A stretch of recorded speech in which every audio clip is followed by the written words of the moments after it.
కంచి కామకోటి పీఠం వారి శ్రీ చంద్రశేఖరేంద్ర సరస్వతి విశ్వ మహావిద్యాలయం ఇంటర్ మార్క్స్ ఆధారంగా స్కాలర్షిప్తో కూడిన అడ్మిషన్లు.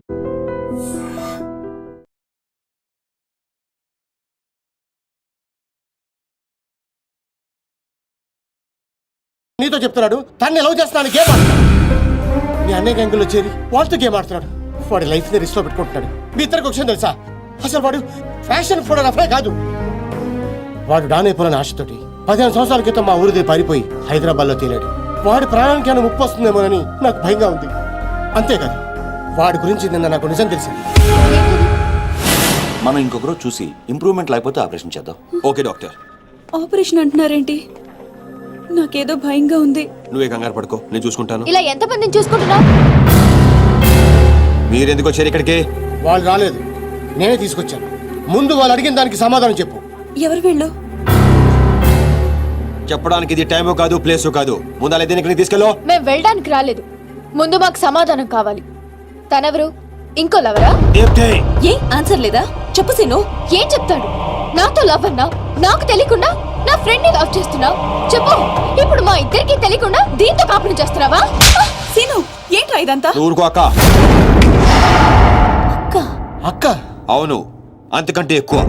ఆ రోజు ఊరు పారిపోతున్నా నేను రైల్వే స్టేషన్కి వెళ్ళాను. అక్కడి నుంచి ఇటాలియాలో తెలియని నాకు బాబాయ్ వాళ్ళు కలిశారు. ఏంట్రా సీను, ఈ టైంలో ఇక్కడేం చేస్తున్నావమ్మా? హాస్టల్లో ఉండడం ఇష్టం లేక ఇంట్లోంచి పారిపోయి వచ్చేసాను బాబాయ్. నాన్న, సీనుని కూడా మన ఊరు తీసుకెళ్ళిపోదా నాన్న? బావానికి అప్ప చెప్పానంటేనే వస్తాను. బాబాయ్ వాళ్ళ సొంత ఊర్లోనే సినిమా హాల్లో ఆపరేటర్ గా జాయిన్ అయ్యాడు. డాన్సీనా? అవును సార్. రిజిస్టర్ లో అలాగే రాయమంటారా? అలాగే రైట్. నన్ను కూడా ఆ ఊరు స్కూల్లోనే జాయిన్ చేశాడు. వాళ్ళు నన్ను సొంత కొడుకు కన్నా ఎక్కువగా చూసుకున్నారు. సీను. ఏంట్రా? నేను 10th క్లాస్ పాస్ అయ్యానక్క. నేను 10th పాస్ అయిన తర్వాత ఒక రోజు మా బాబాయ్ మా ఊరు తీసుకెళ్ళాడు. వాళ్ళు ఇక్కడ ఉండట్లేదండి, ఖాళీ చేసి ఎప్పుడో వెళ్ళిపోయారు. సీను పద. బాబాయ్ పనిచేసే సినిమా హాల్ ఓనర్ కొడుకు నర్సింగ్, మాచిరాజు మంచి స్నేహితులు. ఒకరోజు నర్సింగ్ మా అక్కని చూశాడు. వాళ్ళిద్దరి మధ్య పరిచయం పెరిగి అది ప్రేమగా మారింది.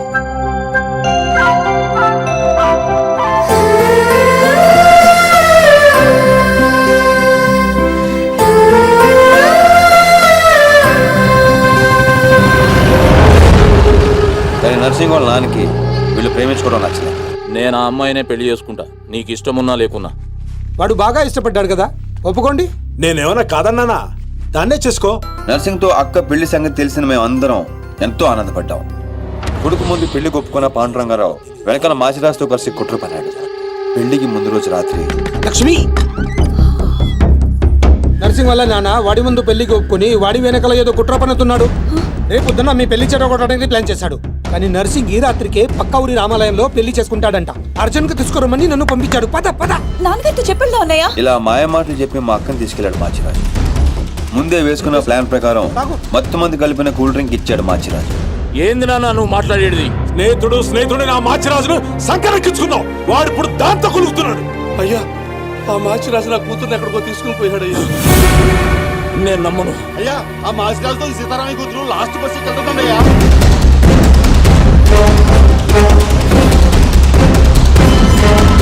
ఏయ్ మాచిరాజు, సారీ రా, తప్పు అయిపోయిందిరా, నన్ను క్షమించు. ఏందిరా తప్పయింది? మీరిక్కడ అక్కడ రామాలయంలో పెళ్ళన్నారు. లక్ష్మి తప్పేం లేదురా, నేనే బలవంతంగా తీసుకొచ్చాను. లక్ష్మి మంచిది, తనని కొట్టద్దు. కొట్టక ముద్దు పెట్టుకోమంటావా? నేను చెప్పే నువ్వు వీడు లేచిపోతున్న సంగతి నాకు తెలియదు అనుకుంటున్నావే? లేచిపోవడం ఏంటండి? మీరే కదా రమ్మంది. ఏంటే నువ్వు చెప్పేది? ఈ జన్మలో నీ మొహం నాకు చూపించొద్దు, చూపించొద్దు. నా మాట నమ్మండి, నేను అలాంటి దాన్ని కాదు. మళ్ళీ కనబడ్డావో చంపేస్తాను. నాకేమో తెలీదు, నన్ను నమ్మండి.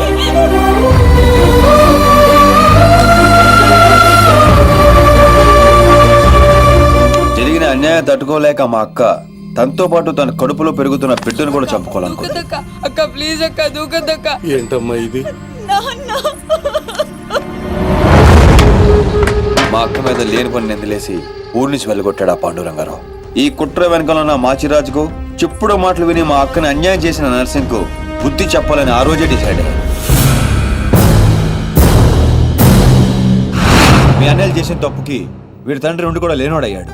ఆ బాధ తట్టుకోలేక మా బాబాయ్ హాస్పిటల్ పాలయ్యాడు. దీప్తి, నేను ఎప్పుడు మోసం చేయలేదు. మనస్ఫూర్తిగా ఇష్టపడ్డాను.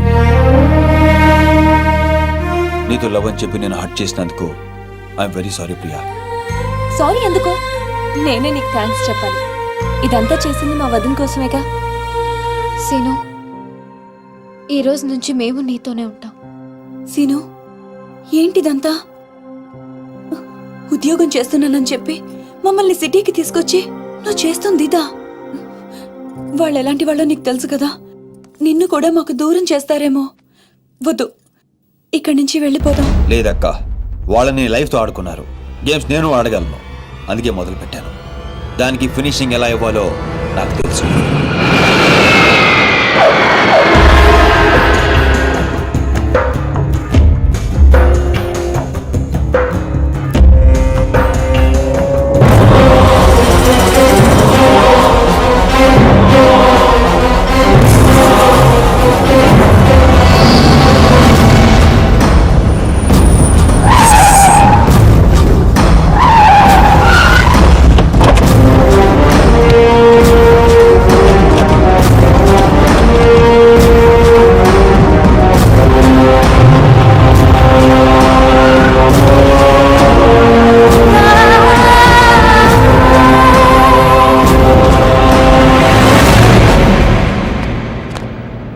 నీ చెల్లెలు సీను అనే వాణ్ణి లవ్ చేసి తిరుగుతుంటే నువ్వు దాన్ని నా కొడుక్కి అంటగట్టాలనుకున్నావు. నోటుకొచ్చినట్టు మాట్లాడకు దుగ్గల్ సాబ్. ఇదంతా చెప్పింది బట్టబాజిగాడా? చెప్పడం కాదు, డైరెక్ట్ గా చూపించి ప్రూవ్ చేశా. రేయ్ నీ నర్సింగ్ నర్సింగ్ చెల్లి లవ్ లో ఉందని ప్రూవ్ చేశావు. కానీ నీ చెల్లెలు అదే సీను గాడితో ప్రెగ్నెంట్ అయిన విషయాన్ని దాచి నన్ను వెదవని చేశావు. ఇదంతా అబద్ధం, నమ్మదు. దుగ్గల్ సాబ్ గదే నిజం. ఈ తూతెంబుల్ గాడు నా చెల్లెలకి స్కెచ్ గదే ఆన్ చెల్లెలకే తగిలింది. ఆగండి, బలైంది మీ చెల్లెలు కాదు, నా కొడుకు, నా పరువు. అసలు నిజమేంటో నాకు ఇప్పుడే తెలియాలి. ముందు ఆ సీనుగాడిని పిలిపించండి, మొత్తం గేమ్ అర్థమవుతుంది. అరే ఏం లాక్ చేసినావు దుగ్గల్ సాబ్? ఇప్పుడే చేస్తా, మీకే నిజం అర్థమవుతుంది. సినుగడు విడిగల తెలుసు, పిలిపిస్తాను అంటున్నాడు.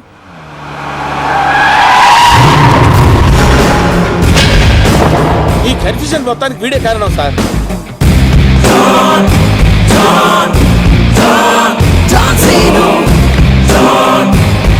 వాడు నిసాన్ 5315 లో దిగాడు సార్. మన వైపు వస్తున్నాడు సార్. గ్రీన్ షర్ట్ వేసుకున్నాడు సార్. విశ్వాస్, నా కళ్ళున్నాయి, చూస్తున్నానుగా. అంటే అప్డేట్ చేసి చేసి అలవాటు అయిపోయింది సార్. సార్ సార్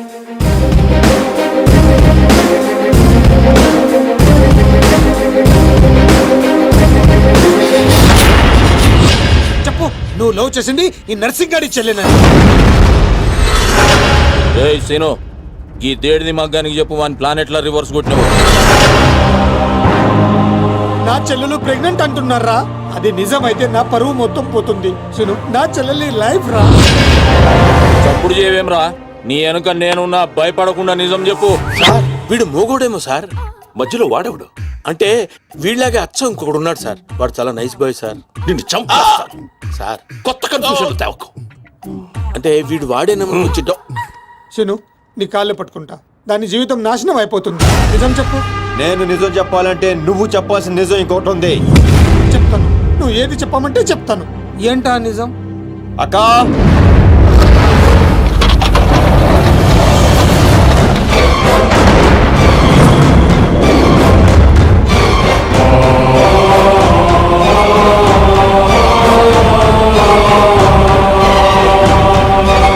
నా ఎంక్వైరీలో ఈ క్యారెక్టర్ లేదు సార్. విశ్వాస్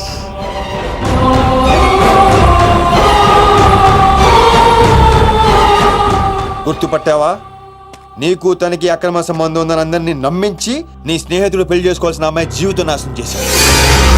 అందులో ఎంత నిజం ఉందో చెప్పు. చెప్తే నువ్వు కూడా నిజం చెప్తావా? ముందు ఆ నిజం ఏంటో చెప్పు. నాకు తనకు ఏ సంబంధం లేదు నర్సింగ్. ఆ రోజు నువ్వు విన్నది చూసింది అంతా అబద్ధం. మీ నాన్న ఇచ్చిన డబ్బులకి కక్కురుతి పడి నేను డ్రామా ఆడాను. లక్ష్మి చాలా మంచిది. నమ్మక ద్రోహం చేస్తావురా? ఆగో! దీంట్లో వీడు తప్పెంత ఉందో నీ తప్పు అంతే ఉంది. చెప్పుడు మాటలు విని నిన్ను నమ్మి వచ్చిన మా అక్కను వదిలేశావు. ఆ రోజు బలైంది ఒక జీవితం కాదు, 2 జీవితాలు.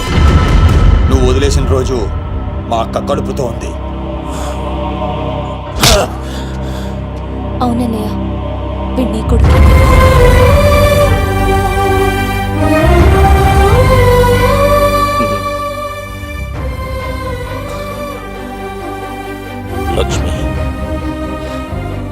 క్షమించు అని అడగటానికి కూడా సిగ్గుపడుతున్నాను. నన్ను క్షమించగలవా? సార్ ఫ్యామిలీ అంతా కలిసిపోయారు సార్. నాకు ఏడుపు వస్తుంది సార్. నువ్వు కూడా వెళ్ళి కలిసిపోరా. సార్ మీ ఇద్దరి మధ్య గొడవల వల్ల మీ చెల్లెల జీవితాలు ఏమైపోయినా పర్వాలేదని మూర్ఖంగా ఆలోచించారు. అన్నయ్య, నేను ప్రెగ్నెంట్ అని డ్రామా ఆడితేనే తట్టుకోలేకపోయా. ఆ రోజు ప్రెగ్నెంట్ గా ఉన్న తనని మోసం చేయడం తప్పు కాదా? తప్పేనమ్మా. లక్ష్మి, నన్ను క్షమించు. అరే సీనుగా, నువ్వు మొగోనివిరా. థ్యాంక్ యూ బావా. మెలికలు బంద్ చేయి. ఏయ్! అయిపోయిందా మీ హమ్మాప్కే హేకో డ్రామా? మీ డ్రామాలు చూడడానికి నేను ఇంత దూరం రాలేదు. మిమ్మల్ని అంతటి ఒక చోట చేర్చడానికి పెట్టాను ఈ పంచాయతీ. పంచాయతీ ఎందుకు? డాన్ సీను ఎక్కడ్రా? వాడెప్పుడో చచ్చిపోయాడుగా. వీడే చంపేసిండు.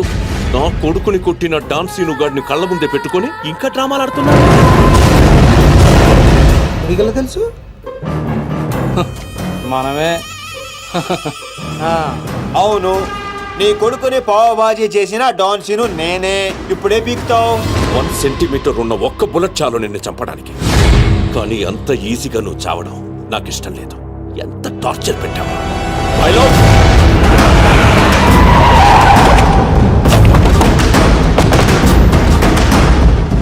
డాన్ సీను అని పేరు పెట్టుకున్నంత మాత్రాన డాన్ అయిపోవరా. వీళ్ళు రియల్ డాన్స్.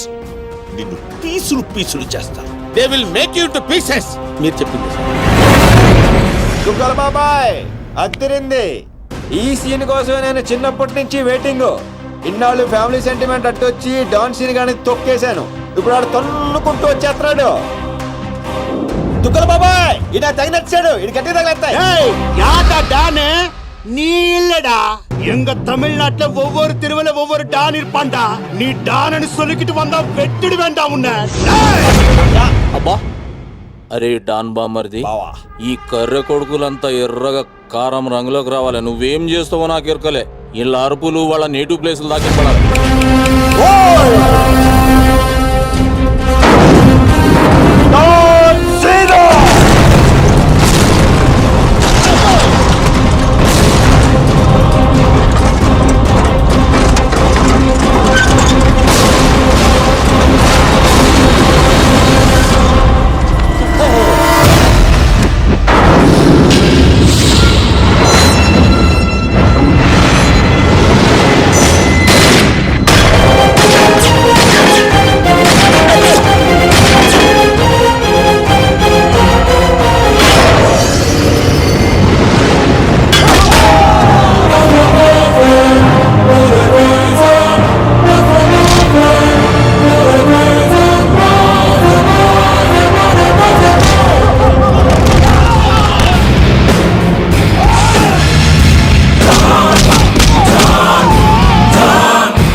தமிழ்நாட்டுல ஒரு தெருவுக்கு ஒரு டான் இருப்பானா? உன் கும்மால அது முடி பண்றதுக்கு நீ யாரு?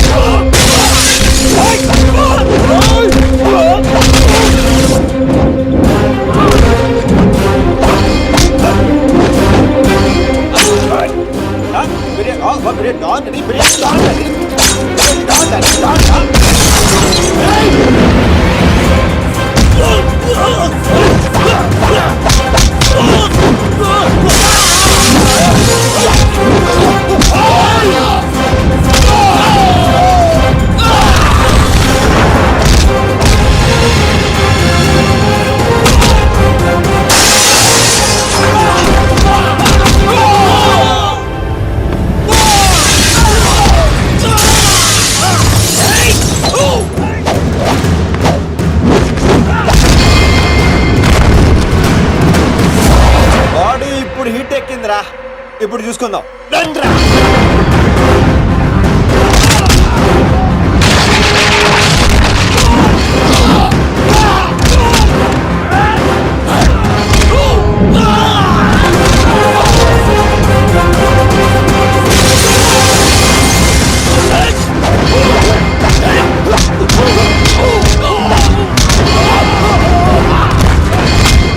ಮದುವೆ ಮಾಡ್ಬೇಕಾ?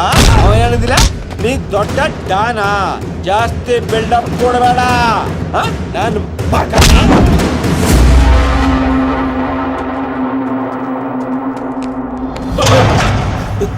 ముద్దల బాబాయ్ సీన్ చూసి ఎలా మారిందో. చూసా నన్ను వదిలేస్తే నిన్ను ఇండియాకి డౌన్ చేస్తాను. ఇంత చూసాక కూడా నీకేం అర్థం కాలేదే నాకు అర్థమైంది. ఓ పని చేయి, దుబాయ్కి వెళ్ళి బుద్ధిగా బిజినెస్ చేసుకో. కాదు కూడదు అన్నావు అనుకో, ఈ డాన్ సీన్ గడు దుబాయ్ రావాల్సి వస్తుంది. అర్థమైంది. నీకు చెప్పి వెళ్దామని ఆగాను. ఒరే బాబీగా, ఇంకా ఎన్నిసార్లు ఎరికింతారో నన్ను. ఇదే లాస్ట్.